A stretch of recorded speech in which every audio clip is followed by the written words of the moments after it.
Hello, guys, and welcome to another one. This one is going to be the first of many. This one is going to be the Heretic deep dive, but this time I'm going to do them in segments. So, this one is going to be Heretic passives, and understanding the passives will help you to utilize the class to its maximum potential. So, that's why you want to understand the passives.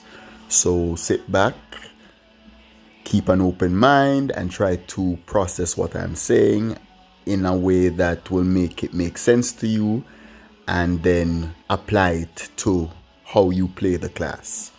So let's begin. The first passive, and my favorite passive, is called Iconoclast, and it says you become more powerful as your mana decreases in battle. And basically what this is saying is that you gain stats as you lose mana. So you gain 1% stat as you lose 1% of your mana. And when you're out of mana, supposedly you would have double the stats.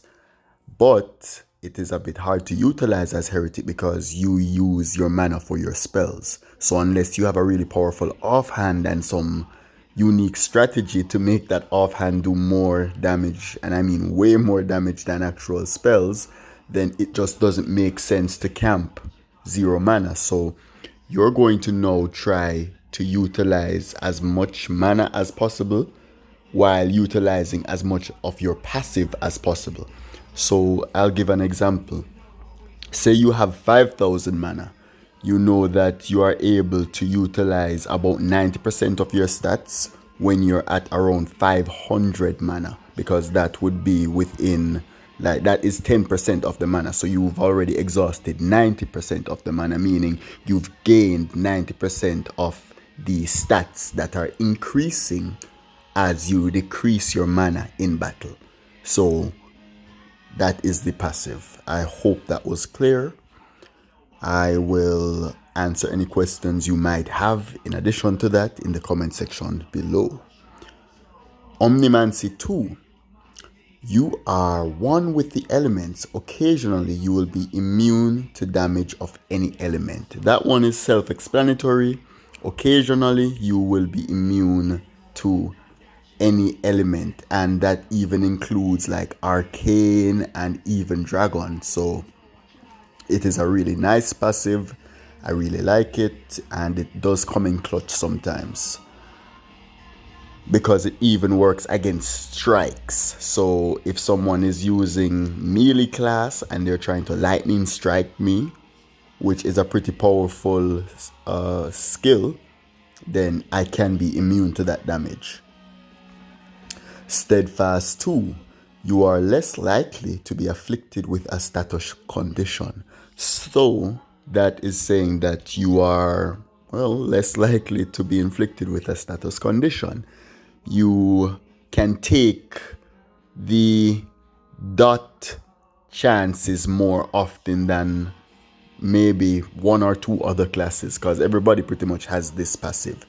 So you might be affected with stuff like blight, stuff like sleep, any type of negative status effect less often than, say, someone without this passive. So that is what that does. Mana rush. You may channel mana to escape falling in battle. So this is going to take half of your current mana, and it is going to leave you with 1 HP in battle. So it can come in clutch for certain things, especially like PvP matchups if you aren't running dot builds. But there are a lot of applications, a lot of places where it comes in so clutch because it's like a second chance. You don't die, so it is definitely something that I really like. Mana life siphon. So this one is another one that I like. I know people will say that it has a high chance. I think they claim it has 50% chance, but in my experience, I really have not seen that. I have not seen it go like 50%, and I think I've looked at it enough to be able to eyeball it. But hey, maybe one day I'll do some actual research. but it does heal you and it is clutch sometimes. But there was something else, the Ashen Ruby, that was so clutch that used to heal you independently of this. But this is still a really good passive. I really like it. It just heals you a percentage of the damage that you do, so nothing too deep or too much to get into.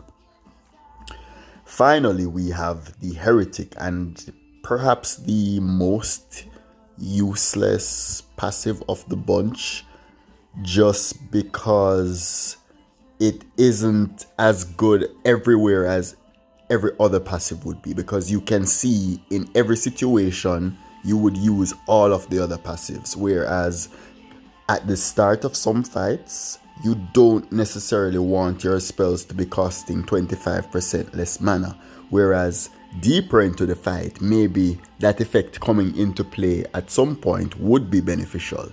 So if you were to start out with your mana being consumed at a full percentage, and as you consumed your mana you may be able to more efficiently use your mana. That is a passive that I think would be better than this one. But yeah, it's as it says, it is going to take away 25% of the mana cost for your spells and your skills. So it's pretty decent though, I'm not gonna lie, it's decent. It's just a bit counterproductive in some situations. But yeah, that was that, guys. I'm going to do the weapons next, then I'm going to do everything eventually, so definitely be looking out for these videos. I'm going to explain everything. I might not tell how to do everything, but I'm going to explain. I'm not going to see a good item and say, okay, this is a shit item.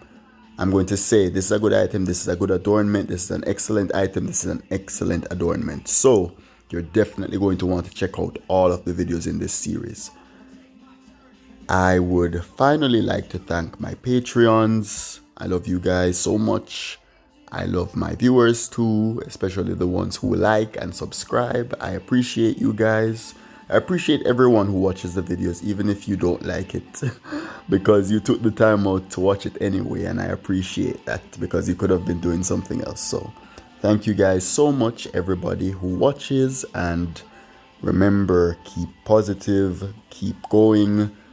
Even if things are hard now, you know that you've been through harder. If you've not been through harder, this is your time to overcome your hardest fucking obstacle yet. So this is a story you'll have to tell soon, and I know you guys can do it. So just take care of yourselves, guys, and ta-ta.